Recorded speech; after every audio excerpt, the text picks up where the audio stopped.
Nous avons le plaisir de recevoir aujourd'hui Monsieur Arnaud Regout, CEO de BPI Luxembourg et Wood Shaper. Il nous semblait évident de recevoir un représentant d'un acteur immobilier majeur à Luxembourg. Bonjour Arnaud, bienvenue. Bonjour. Merci d'avoir accepté notre invitation. Comme première question, quels sont peut-être les grands enjeux de BPI Luxembourg dans le marché résidentiel actuel? Dans le marché résidentiel actuel, le challenge pour nous, c'est retrouver du foncier. On a énormément de projets qui sont en cours de réalisation. Ça, c'est le challenge, on va dire, pour l'entreprise BPI ainsi que Wood Shapers. Par contre, le challenge lié à l'activité aujourd'hui, c'est qu'il y a un grand changement lié au corona qui va petit à petit peut-être changer les habitudes des gens. Et il va falloir s'adapter et les prévoir avant que les gens sachent quels sont leurs propres besoins pour être exactement dans le bon trend, sachant que chaque projet immobilier prend souvent entre 3 et 7 ans avant d'être livré. Et donc entre les permis ou autres, et donc tout ce changement prend du temps, il faudra s'adapter en amont des projets, sinon on se retrouvera avec des produits qui sont non adaptés au marché. On connaît tous aujourd'hui l'activité de BPI Luxembourg. Peut-être un mot sur l'activité de Wood Shapers? Wood Shapers, c'est une société du groupe CFA qu'on a lancée il y a un an et demi, et qui a pour objectif de construire un peu différemment, c'est-à-dire construire en bois ou avec le bon matériau au bon endroit pour faire de la construction sèche, c'est-à-dire sans eau, pour pouvoir construire plus vite. Le bois est nettement plus écologique que le béton et donc permet d'avoir une empreinte carbone nettement plus basse. Et il faut savoir que dans le monde, 38% de la production de CO2 est liée à la construction ou à l'utilisation, l'exploitation des bâtiments.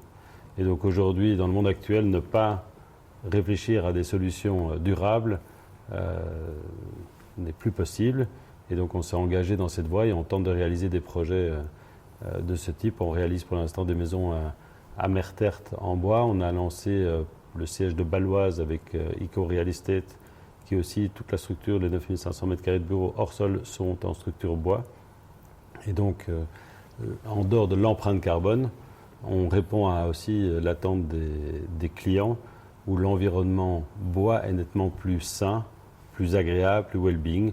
Quand vous allez à l'opéra, vous remarquez que souvent tout autour de vous, pour le son, il y a du bois. C'est parce que ça crée un environnement plus agréable et la biophilie est aussi quelque chose qui rend les gens plus zen et plus productifs. Donc ça fait partie de la démarche actuelle qu'on a au sein de Wood Shapers. Donc une construction beaucoup plus durable, c'est vraiment un des enjeux principaux de la stratégie de Wood Shapers. Par rapport aux enjeux, justement, la pandémie a changé un petit peu la donne. Est-ce que, en tant que promoteur, le Covid a changé vos perspectives? Alors, le Covid a changé les perspectives avec, le risque bureau, qui évidemment, qu'est-ce qui sera le après-Covid au niveau bureau? Est-ce que les personnes seront encore d'accord d'aller au travail 4 jours semaine, 5 jours semaine? Dans l'environnement luxembourgeois, on peut quand même voir une différence, c'est que même si le télétravail pourrait être une solution, il y a quand même les problèmes fiscaux des résidents des pays étrangers qui vont, sauf accord contraire, devoir revenir sur le territoire luxembourgeois travailler dès que les accords fiscaux seront tombés. Donc ça a quand même un gros impact. Et deuxièmement, on va devoir repenser la manière de travailler sur place, de créer les espaces. Ça, c'est un point. Et au niveau résidentiel, ça change beaucoup parce que quand les gens travaillent chez eux, les appartements ne sont pas du tout adaptés à leurs besoins. Avoir un bureau chez soi. Un bureau chez soi, mais avoir 2 enfants avec sa femme qui travaille chez soi et dire qu'on est productif. On l'a tous vécu, je pense. C'est un peu compliqué. Et donc, il va falloir repenser ou bien partager des immeubles avec des rez-de-chaussée qui soient un peu du coworking, par exemple, et les appartements au-dessus, ou penser à des appartements plus ce qu'on appelle kangourou, qui permettent d'évoluer au fil de la vie, d'avoir une pièce bureau, puis une grande chambre par an, et puis mettre peut-être ses propres parents dans l'espace qui avait été dédié. Donc ça, c'est tout une évolution et un challenge. Et comme je disais tout à l'heure, c'est impossible de savoir qu'est-ce que les gens voudront vraiment. Parce que l'évolution humaine là-dessus est difficilement prévoyable. On parlait de différents projets tout à l'heure. Quels sont les futurs projets en cours de commercialisation pour BPI ou Wood Shapers? Alors, qu'est-ce qu'on a pour l'instant en future commercialisation? On a encore un projet à Mertert qui faisait 250 appartements et une trentaine de maisons, qui est en cours de construction, mais il y a plusieurs phases. Donc là, on a encore pour 3 à 4 ans d'activité sur ce site. Les autres projets qu'on a sont en réalisation. Donc, on construit pour l'instant à Differdange tout un projet de co-living, coworking. Projet Gravity. Le projet Gravity, exactement, qui est un gros projet de 25 000 m² en plein centre Differdange, qui va quand même redessiner le centre. On a aussi le projet Wooden dont je parlais, qui est à Leu-de-Lange. Et puis, on a repris aussi une option sur un projet qui s'appelle Shutter Marial, qui se trouve au Kirchberg, dans une zone assez magnifique, et dont on espère qu'on puisse obtenir des accords sur les PAG et PAP dans le résidentiel, bureau. Et ça, c'est principalement, là, c'est principalement celui-là résidentiel. Ok. Donc, c'est vraiment mis dans la zone résidentielle. Oui. Et donc, il y en a d'autres projets en cours qu'on garde discrètement dans le marché compétitif luxembourgeois. J'imagine. Très bien. Peut-être une dernière question pour clôturer cet entretien. Un mot sur la collaboration entre BPI et Eurocaution. Ça fait quand même pas mal d'années qu'on travaille avec Eurocaution.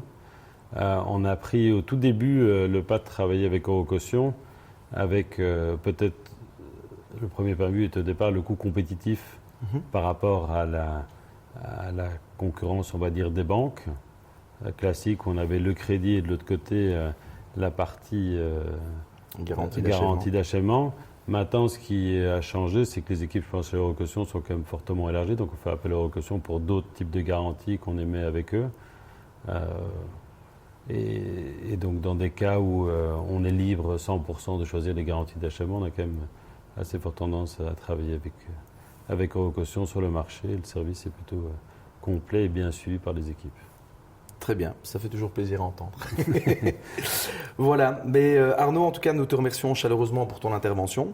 Nous invitons d'ailleurs tous nos auditeurs à prendre contact avec les équipes de BPI pour plus d'informations sur leurs projets ou pour toute question relative à des développements futurs.